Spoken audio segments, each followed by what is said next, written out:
नमस्कार दोस्तों, स्वागत है आपका हमारे चैनल में। आज का हमारा विषय है कि पीएचडी के लिए इंटरव्यू की तैयारी कैसे करें। दोस्तों, किसी भी यूनिवर्सिटी में जब हम पीएचडी के लिए इंटरव्यू देने जाते हैं तो कुछ बातें हमें खास तौर पर ध्यान रखनी पड़ती हैं। सबसे पहली बात, हमारे पास एक ऐसा विषय होना चाहिए जो हमारी पसंद का हो और जो थोड़ा यूनिक हो। लेकिन इसमें भी सबसे अहम बात यह है कि विषय हमारी पसंद का होना ज़्यादा ज़रूरी है, बजाय इसके कि विषय यूनिक हो।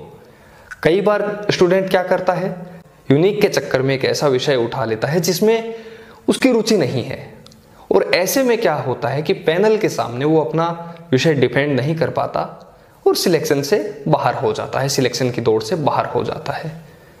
तो हमें एक बात खास तौर पर ध्यान रखनी है कि विषय हमारी पसंद का हो। दूसरी बात है कि विषय थोड़ा अलग हटकर हो। दूसरी बात जो हमें ध्यान रखनी है वो ये कि विषय से संबंधित हमारे पास रिसर्च प्रपोजल होना चाहिए। प्रपोजल में ज़्यादा कुछ नहीं, बस आपके विषय के बारे में थोड़ी बहुत जानकारी हो, कुछ संदर्भ पुस्तकें हो, थोड़ा बहुत उसके बारे में अगर पहले काम हुआ है तो उसकी आप जानकारी दे सकते हैं। तो इतनी सारी बातें, जिसमें मुख्य बात यही है कि आपके विषय के बारे में आपने कुछ लिखा हो, ताकि पैनल को यह पता चल जाए कि आपको इस विषय के बारे में अभी तक कितनी जानकारी है। एक बार जैसे ये पता चल जाता है फिर पैनल आपसे सवाल पूछता है। दूसरी और अहम बात प्रपोजल के लिए क्या जरूरी है कि आप प्रपोजल की एक से ज्यादा कॉपीज लेकर जाएं। हमेशा एक बात को ध्यान रखें, जब भी इंटरव्यू देने जाएं कोशिश करें कि पैनल में जितने लोग बैठे हैं उतनी कॉपीज आपके पास हो। इससे क्या होगा कि पैनल के लोग एक बार जब आपका प्रपोजल पढ़ लेंगे तो फिर उनके पास सवालों की गुंजाइश पैदा हो जाती है। कई बार छात्र क्या करता है कि प्रपोजल ही नहीं लेके जाता, या फिर अगर प्रपोजल लेकर जाता है तो वो एक ही प्रपोजल लेके जाता है जिसको बारी बारी से सारा पैनल पढ़ने में अगर समय जाया कर देगा तो वो आपसे सवाल कब पूछेगा। इंटरव्यू के लिए आपको ज़्यादा समय नहीं मिलता, 5 से 10 मिनट का समय मिलता है। तो कोशिश कीजिए कि जितने लोग पैनल में हैं उतनी कॉपीज आपके पास हों। कई यूनिवर्सिटीज़ मैंने देखा है कि पहले से प्रपोजल की उतनी कॉपीज मंगा लेती हैं जितने लोग पैनल में बैठे हैं। जैसे जामिया यूनिवर्सिटी ऐसा करती है। जामिया में इंटरव्यू से पहले ही आपसे प्रपोजल की कॉपीज मंगा ली जाती है और फिर आपको इंटरव्यू के दौरान अलग से कॉपी ले जाने की जरूरत नहीं पड़ती है। तीसरी बात, जब भी इंटरव्यू के दौरान आपसे सवाल पूछे जाएं, जल्दबाजी ना करें। बिना हड़बड़ाहट के धैर्य से पूरा सवाल सुने और फिर आराम से समय लेकर उस सवाल का जवाब दें, चाहे आपको सवाल आता हो चाहे नहीं आता हो। अगर आपको सवाल आता है तो इसका यह फायदा है कि आपको जल्दबाजी में जो उत्तर देने पर गलती की गुंजाइश होती है वो खत्म हो जाएगी, और अगर नहीं आता है तो आपको इससे फायदा ये होगा कि आप जवाब देने के दौरान जो समय लेते हैं उस दौरान हो सकता है कि आपको उस सवाल का जवाब याद आ जाए।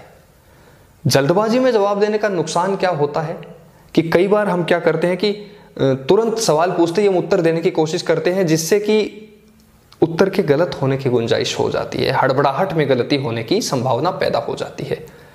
दूसरा नुकसान क्या होता है कि अगर आपने एक सवाल का जवाब बहुत जल्दी दे दिया और दूसरा सवाल जो आपको नहीं आ रहा है या जिसका सटीक जवाब आपको नहीं मालूम है और उस जवाब के दौरान आप समय लेते हो, तो पैनल समझ जाएगा कि इस सवाल में आप कंफ्यूज हो रहे हो, फिर वो आपको और भी तरीकों से उस सवाल में फंसा सकते हैं। तो हमेशा से एक बात का ध्यान रखें कि जब भी आपसे सवाल पूछा जाए पूरा समय लेकर, बिना हड़बड़ाहट के, बिना जल्दबाजी के आराम से सवालों के जवाब दें। चौथी बात है कि आप इंटरव्यू के दौरान अपना कॉन्फिडेंस लेवल कभी भी डाउन ना होने दें। पैनल भी इसकी कोशिश करता है। वो आपसे आपका बैकग्राउंड पूछता है, आपका नाम पूछता है, आपने अभी तक की अपनी एजुकेशन कहाँ से ली है, इन सब के बारे में पूछता है। तब भी जबकि उनके पास वो सारी जानकारी पहले से मौजूद है, वो इसीलिए कि आप वहां के माहौल में ढल जाएं। पांचवी बात क्या है, इंटरव्यू को अपनी तरफ मोड़ना। कई बार क्या होता है कि हम किसी विषय पर इंटरव्यू देने गए और उस विषय के अंदर प्लॉट में एक ऐसा विषय दूसरा भी मौजूद है जिसके बारे में आपको जानकारी है, लेकिन पैनल का ध्यान उस पर नहीं गया है, या कोई ऐसा विषय जो उससे मिलता जुलता है और आप चाहते हैं कि उस विषय पर आपसे सवाल पूछे जाएं, पैनल नहीं पूछ रहा है। ऐसे में आपको क्या करना है? ऐसे में आपको यह करना है कि आप किसी सवाल का जवाब दे रहे हैं तो दूसरे विषय को या तो आप उसके साथ तुलना कर दीजिए, या आप उदाहरण दे दीजिए, या आप कैसे भी करके उस विषय को जोड़ दीजिए। मान लीजिए गोदान में किसानों की दशा पर आपसे बात हो रही है।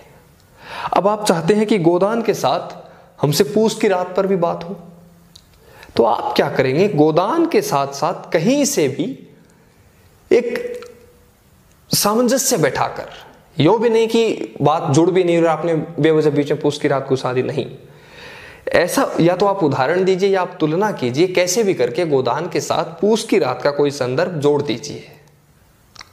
उससे क्या होगा कि पैनल की नजर तुरंत पूस की रात पर जाएगी। पहले आपके सामने, पैनल के सामने एक छोटा प्लॉट था जिसमें से पैनल सवाल पूछ रहा था। अब जैसे ही आपने पूस की रात नाम लिया तो ये गोदान था, पूस की रात था, मिला के एक बड़ा एरिया पैदा हो गया। इस एरिया में सवाल भी बढ़ जाएंगे, आपको खुद को एक्सप्लोर करने का मौका भी बढ़ जाएगा, आपके पास अपने विषय को पैनल के सामने रखने के अवसर भी बढ़ेंगे, और इंटरव्यू के दौरान आपका जो टाइम है वो भी बढ़ जाएगा। इंटरव्यू के दौरान समय की भी एक अपनी महिमा होती है। अगर आपका इंटरव्यू 10 से 15 मिनट चल रहा है और आप सभी सवालों के जवाब सहजता से दे रहे हैं, तो मान के चलिए कि आपका इंटरव्यू सकारात्मक दिशा में जा रहा है। इन सब के अलावा एक बात और, अक्सर विद्यार्थी पूछते हैं कि रिसर्च से जुड़े कितने गहरे सवाल पूछे जाएंगे, क्या हमें गोदान के बारे में सब कुछ, मान लीजिए गोदान विषय है तो क्या गोदान के बारे में सब कुछ पता होना चाहिए? ऐसा बिल्कुल नहीं है। आप रिसर्च करने के लिए, पीएचडी के लिए इंटरव्यू देने जा रहे हैं, रिसर्च कर नहीं चुके हैं। पैनल इस बात को अच्छी तरह समझता है कि ये पीएचडी के लिए एंट्रेंस है, उसका इंटरव्यू है, ना कि पीएचडी करने के बाद आप जो डिसर्टेशन या जो आपकी थीसिस सबमिट करवा रहे हैं उसका इंटरव्यू। बिल्कुल नहीं ऐसा। कई बार ऐसा होता है कि आपको सवाल का जवाब नहीं आता तो आप आराम से सॉरी बोलकर वहां से बच सकते हैं। जिस सवाल का जवाब आपको नहीं आ रहा तो वहां पर कुतर्क करने से बचें। कहने का मतलब है कि अगर आपको उस विषय में कुछ भी जानकारी नहीं है तो इधर उधर हाथ पैर मारने की बजाय आप ये कह देंगे मुझे इसका जवाब नहीं आता, तो वो ज्यादा बेहतर रहता है। ये कुछ बातें हैं जो मुझे लगता है कि पीएचडी के इंटरव्यू के दौरान आपको ध्यान में रखनी चाहिए। अगर इन बातों पर आप गौर करेंगे तो मुझे लगता है कि आपका इंटरव्यू का परिणाम सकारात्मक आएगा। धन्यवाद।